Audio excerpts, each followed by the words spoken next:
Oke, Shalom, kita ketemu lagi dalam sejarah Alkitab. Karena melalui sejarah Alkitab kita akan lebih mudah memahami setiap firman Tuhan. Seperti yang kemarin kita janjikan ya, Mam ya. Hari ini sejarah Alkitab kita akan membahas dewa-dewa atau Allah lain di sekitar umat Tuhan yang membuat hati mereka banyak berpaling daripada Tuhan. Gitu ya. Di sini tidak semua dewa kita akan sebutkan, tetapi kita akan menyebutkan beberapa dewa saja yang berhubungan erat dengan kehidupan umat Tuhan khususnya. Jadi ada banyak sekali dewa-dewa di sekitar bangsa-bangsa pada zaman itu. Tetapi yang kita akan sebutkan di sini hanya dewa-dewa yang berkaitan erat dengan kehidupan umat Tuhan Israel. Gitu ya. Sebelumnya saya akan bacakan satu ayat dulu dalam Ulangan 6 ayat 13 sampai 15, dikatakan seperti ini. Engkau harus takut akan Tuhan Allahmu. Kepada Dia haruslah engkau beribadah dan demi namanya haruslah engkau bersumpah. Lanjutannya, janganlah kamu mengikuti Allah lain dari antara Allah bangsa-bangsa sekelilingmu. Dibilang sebab Tuhan Allahmu adalah Allah yang cemburu di tengah-tengahmu, supaya jangan bangkit murka Tuhan Allahmu terhadap engkau, sehingga Ia memundahkan engkau dari muka bumi. Jelas ya saudaraku, jadi dalam firman Tuhan, dalam hukum Taurat kita udah tahu bahwa Allah dengan wanti-wanti berkata pada umatnya supaya jangan mengikuti Allah lain. Dan memang banyak Allah-Allah yang membuat mereka akhirnya hatinya terpaut dan berbalik daripada Tuhan, gitu ya. Sekali lagi pada video ini kita akan membahas Allah-Allah yang berkaitan erat dengan umat Tuhan yang membuat mereka meninggalkan Tuhan, gitu ya. Mungkin kalau kita lihat secara kronologis cerita kita akan mulai dari perjalanan umat Tuhan ya, Mam ya. Keluar dari Mesir, Pak. Ya. Jadi pada saat perjalanan umat Israel keluar dari Mesir, salah satu yang banyak berpengaruh pada mereka adalah dewa-dewa Mesir tentunya, karena mereka berapa ratus tahun ada di Mesir. Dari sekian banyak dewa Mesir, tentunya saya sudah bilang tadi, kita tidak sebutkan semua dewa Mesir. Yang paling banyak berpengaruh adalah pada saat mereka di semenanjung Sinai. Pada waktu itu Musa naik ke gunung Tuhan ya, Mam ya. Dan kemudian mereka mengumpulkan anting-anting dan segala macam di bawah pimpinan Harun. Dan akhirnya mereka membentuk yang namanya lembu emas. Gitu ya. Anak lembu tuangan ya. Nah, ini adalah gambarnya. Ini adalah anak lembu tuangan. Mungkin yang ini yang dibuat di padang belantara mungkin ya, sepatas begini mungkin ya. Gitu ya. Sementara itu mungkin di Mesir sendiri bentuknya seperti ini ya. Oke. Ini apa ini, Mam? Apa sih namanya lembu emas atau lembu tuangan? Ini penyembahan apa nih? Kita bisa lihat di Keluaran 32 ya, ayat 1 sampai 4 ya. Nah, anak lembu emas sendiri atau disebut dengan lembu apis di Mesir itu adalah sebagai manifestasi dewa, namanya dewa petah, Pak. Oh, dewa petah dari Mesir ya. Jadi ini selain dewa-dewa yang lain di Mesir, ini lembu tuangan adalah dewa petah ya. Betul. Oke, dewa petah itu dewa pengrajin. Dia pembuat seluruh alam dan pelindung semua kerajinan. Dia dianggap sebagai dewa yang berhubungan dengan kreasi atau pencipta segala sesuatu dan sebagai pelindung utama Mesir. Itu. Dan itu berarti sangat berpengaruh sekali pada umat Tuhan di sana ya. Betul. Sehingga pada saat yang tadi kita udah bilang bahwa di padang gurun Sinai mereka membuat itu gitu ya. Iya, saat Musa naik ke gunung. Saat Musa naik ke gunung mereka mengumpulkan itu ya. Oh, dan satu lagi, pada saat kerajaan pecah menjadi dua, kerajaan utara dan kerajaan selatan, di sana Yerobeam sebagai raja pertama di kerajaan selatan juga membuat peribadatan baru, di mana dia menggunakan dua kota yaitu Dan dan Betel. Dan penyembahannya ada lembu emas juga ya, Mam ya. Ada lembu emas mungkin yang di samping sebelah kanan ini mungkin ya gambarannya ya. Mungkin juga. Jadi ya, Pak, ya. Gambaran ini tidak akan sama persis atau akurat 100%, tetapi kurang lebih ini bisa menjadikan gambaran buat kita. Seperti inilah lembu emas yang disembah oleh umat Tuhan pada waktu itu, baik di padang belantara maupun kerajaan utara pada waktu itu. Gitu ya.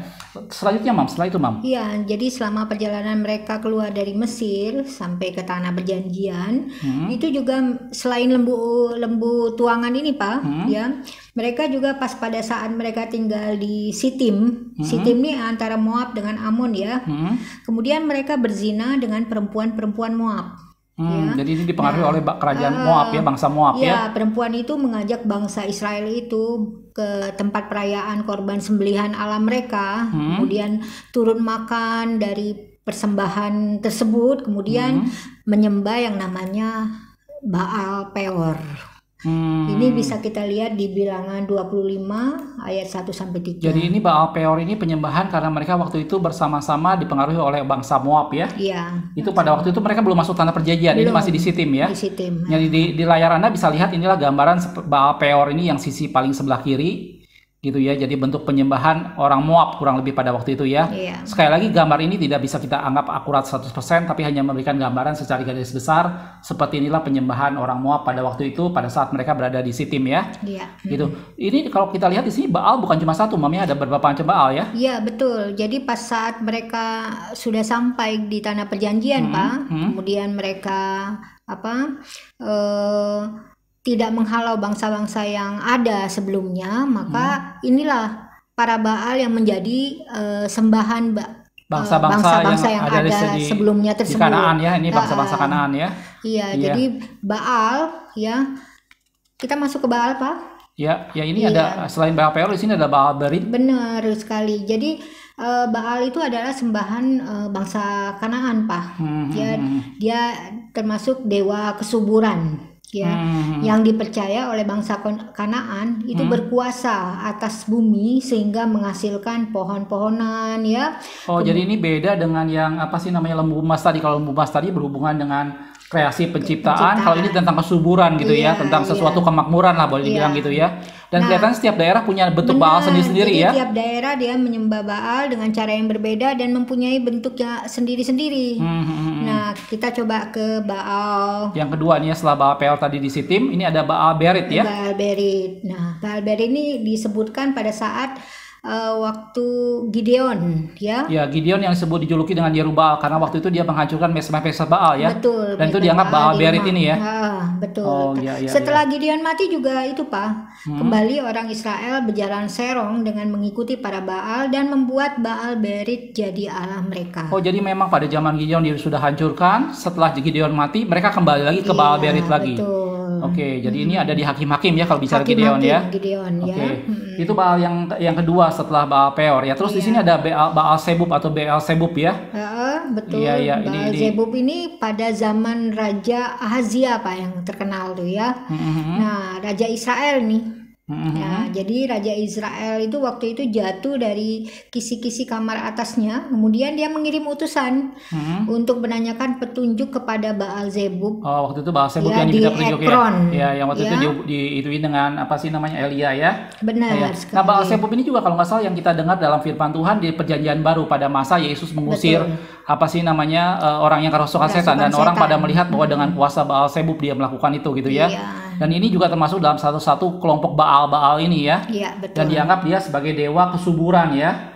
Secara keseluruhan. Dan ini bentuk persembahannya dengan cara secara umum mereka mempersembahkan anak laki-laki ya. Biasanya mereka mengorbankan anak pertama mereka. Kemudian ritual mereka biasanya menyiksa diri, melukai diri sendiri ya. Ini kita bisa lihat di 1 Raja-Raja 18 ayat 18 ini pas pada saat Elia, Pak. Ini Baal Melkat ya. Baal Melkat ini mulai pada zaman Elia waktu itu dibawa oleh Isabel yang berasal dari Tirus atau Sidon ya. Jadi Baal Melkat ini yang pada waktu itu Elia berhadapan dengan 450 imam Baal. Jadi secara umum Baal ini memang bermacam-macam, saudaraku. Jadi tergantung daerahnya masing-masing. Tetapi intinya mereka sama-sama berbicara soal kesuburan, kemakmuran, dan mereka melakukan ibadah dengan cara mempersembahkan korban anak sulung, gitu ya. Dan bentuk penyembahannya mereka menyiksa diri, melukai diri mereka sendiri, gitu ya. Dan tiap-tiap daerah punya bentuk Baal sendiri-sendiri, gitu ya. Dan ini ada Baal Peor, Baal Berit, Baal Zebub, dan Baal Melkat, gitu ya. Nah, selain yang ini, di sini kita lihat lagi ada Asyera dan Asitoret di gambar berikutnya ya. Ini juga termasuk dewa-dewa Kanaan ya, dewi ya. Sesembahan orang bangsa Kanaan ya. Itu ada Asyera ya. Ini pada saat zaman Asa Raja Yehuda itu kalau kalian melihat kalau Anda melihat mengenai nabi-nabi ya, prophet dan kings itu yang Asyera ini ya. Iya, zaman Asa Raja Yehuda, dia memecat Maakah neneknya sebagai ibu suri karena neneknya membuat patung Asyera. Asa merobohkan dan membakarnya. Terdapat pada 1 Raja-Raja 15 ayat 13. Asyera ini juga yang sempat dibuat oleh Ahab ya. Iya, Ahab juga membuat patung Asyera. Ahab selain tadi Baal Melkat tadi, dia Asyera juga dia sempat buat ya. Sehingga itu menimbulkan sakit hati Tuhan, Pak. Iya. Terus selain Asyera Asyera ini ada juga Asitoret ya. Asitoret itu mungkin juga ada di antara Anda yang sempat dengar nama Asitoret ini. Iya. Ini salah satu juga dewa dewi orang-orang Kanaan pada waktu itu ya. Iya. Gambarnya ini seperti kayak apa sih namanya, perempuan gini dengan sayap-sayap seperti ini ya. Selain bangsa Kanaan juga ini sesembahan orang Assyria, Babylon, Mesir, Sidon, Pak. Iya. Ya, ini pas pada Saul mati, Pak. Nah, kemudian orang Filistin memancung kepala Saul, kemudian menaruh senjata Saul di kuil Asitoret ini. Oh iya, dan kepalanya sempat digantung di kuil Asitoret juga, dan kemudian akhirnya direbut dengan umat Tuhan dan dikuburkan ya. Betul. Gitu ya. Jadi itu adalah Asitoret yang ada dalam cerita Saul tadi. Ini adalah dewi sembahan orang Kanaan ya. Iya, selain itu Pak, Salomo nih, raja yang Israel. ketiga, Salomo juga mengikuti Asitoret, dewa orang Sidon ini, ya. Kemudian Milkom, dewa orang Amon juga diikuti karena Milkom kita gambarnya nggak ada ya di sini ya, Milkom ya. Betul.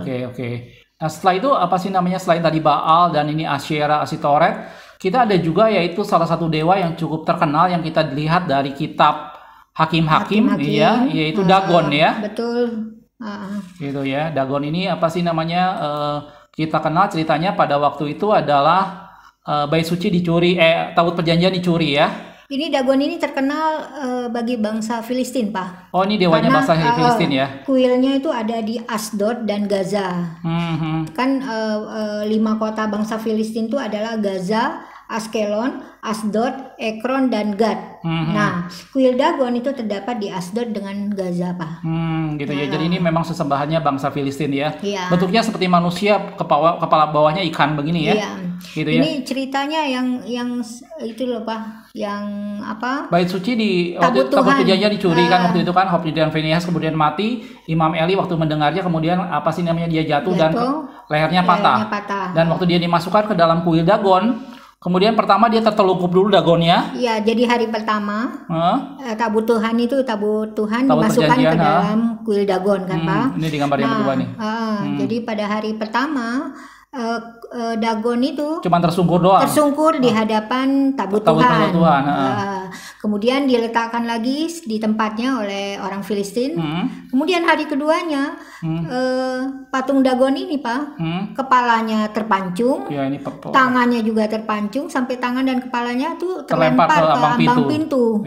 Dan menelungkup di hadapan tabut Tuhan. Ya, ini peristiwa yang penting sekali waktu itu tabut Tuhan dicuri dan kemudian akhirnya dikembalikan berapa lama kemudian ya. Oh ya, peristiwa Dagon ini juga Anda bisa lihat di dalam Kejadian pada waktu Simson. Oh iya, ya, betul. Simson pada waktu itu waktu setelah dicukil matanya dia dibawa ke dalam kuil Dagon dan dijadikan seperti untuk melawak jadi lelucon di sana. Dan kemudian Simson memegang 2 pilar dan di sana banyak orang mati kata firman Tuhan. Dan ini adalah orang-orang Filistin sembahannya seperti ini, berkepala manusia seperti ini dan di bawahnya berbentuk ikan gitu ya. Itu untuk yang Dagon. Ini juga berhubungan dengan kesuburan ya, Mam ya? Iya. Jadi lebih banyak hubungan dengan kemakmuran, prosperity gitu ya. Lebih banyak hubungan ke sana ya. Oke. Nah, setelah itu kemudian apa sih namanya, dewa ini kemudian masuk ke dalam dewa-dewa yang berhubungan dengan ini, Pak, pas pada saat zaman Salomo nih. Ini banyak pada zaman Salomo ya. Zaman Salomo ini karena dianya mempunyai banyak sekali istri dan istrinya itu berasal dari bangsa-bangsa lain. Tadi ada yang dari Sidon ya, Asitoret, kemudian Milkom dari Amon ya. Oh ya, Milkom ini juga disebut orang Molok, Pak. Ya, ini dia Molok. Ya, ini dia Molok. Tadi kita memang tidak tunjukkan gambar Milkomnya karena kita masukkan ke dalam kategori yang ini Molok. Jadi dia berbentuknya seperti kayak kepala kerbau begini ya, kepala banteng gitu ya. Ya, ini Salomo pada saat dia menjadi raja, dia mendirikan bukit pengorbanan bagi Molok dengan Kamos ini. Nah, Kamos ini ya, Pak, ini sesembahan orang Moab karena istrinya ada yang berasal dari Moab, Pak. Oh, jadi ini dilakukan pada zaman Salomo pada waktu itu ya. Yang Kamos ini berasal dari Moab. Karena istri Salomo salah satunya orang Moab. Dan yang Molok ini yang tadi disebut dengan apa tadi? Milkom tadi ya. Dan ini apa sih namanya? Ini membuat juga Salomo hatinya berpaling dari Tuhan. Iya, gitu ya. Jadi ini 2 dewa yang ada apa sih namanya diceritakan dalam firman Tuhan pada masa-masa Salomo. Iya, khusus gitu untuk Molok, Pak. Molok juga sama seperti Baal, dia juga cara ritualnya adalah mempersembahkan anak-anak sebagai korban bakaran. Ya, di sini tulisannya their sons and their daughter they sacrifice the idol of Canaan. Iya, betul. Gitu ya. Oke. Nah, setelah pada zaman itu mereka sudah masuk di perjalanan sudah masuk dan akhirnya masuk tanah perjanjian, bangsa-bangsa di sekitarnya, dan ini tadi apa sih namanya pada zaman Salomo dan raja-raja tadi. Kemudian waktu itu kan mereka mulai masuk masa pembuangan ya. Betul. Mereka masuk pembuangan waktu itu terpengaruhi oleh Babilonia dan Assyria ya. Oke. Iya, jadi kan pembuangan pertama itu adalah kerajaan utara ya, Pak. Iya, betul. Orang Israel. Nah, orang Israel itu dikuasai oleh Asyur. Jadi dia mendapat banyak pengaruh dari dewa-dewa Asyur pada waktu itu ya. Jadi Asyur sendiri, orang Israel sendiri dibuang ke Asyur, Pak. Kemudian orang-orang dari Babel, Kuta, Awa, Hamat, Sefarwaim itu disuruh untuk mendiami kota-kota di bekas kerajaan Asyur. Utara. Bekas kerajaan utara. Samaria. Oke. Tapi itu udah di bawah penindasan Asyur ya, di bawah kekuasaan Asyur ya. Nah, orang-orang yang dari bangsa-bangsa asing tersebut mereka membawa dewa-dewa sendiri, Pak. Ini kan ada Sukot Benot ya. Ya, ini bentuknya seperti kayak burung merpati gitu ya, Sukot Benot. Itu patung dewanya orang Babel. Ini dewanya Babel sebenarnya. Jadi pada waktu itu Asyur dengan Babel pun mereka saling terpengaruh antar dewa-dewanya mereka. Jadi ya betul ya. Sekali, Dan ini membuat umat Tuhan semakin parah karena dia dibawa-bawa dengan dewa-dewa seperti ini, gitu ya. Nergal juga sama. Ini kalau di Firman Tuhan dikatakan bahwa Nergal adalah patung dewa orang Kuta. Gitu ya. Jadi ini juga sempat jadi banyak simbol untuk kerajaan Babylon. Betul. Ya, patung Nergal ini juga jadi ini salah satu dewa di sana juga. Terus kemudian nanti ada Ashima namanya, Pak, ini nggak ada gambarnya ya. Itu patung dewa orang Hamat. Kemudian itu ada Nibhas ya. Nibhas dan Tartak, Pak.